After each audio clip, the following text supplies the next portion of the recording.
If someone starts gasping for air right now, what will you do to save them? Most people freeze.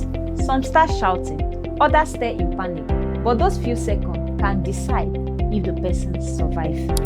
First, don't panic. Help them sit upright, loosen tight clothing around the neck. Keep people away from crowding them. Ask them to take slow breath if they can still respire. Don't force water into their mouth. Don't lay them flat if they are struggling to breathe. And if they stop responding or stop breathing, call for emergency help immediately and start CPR if you know how to.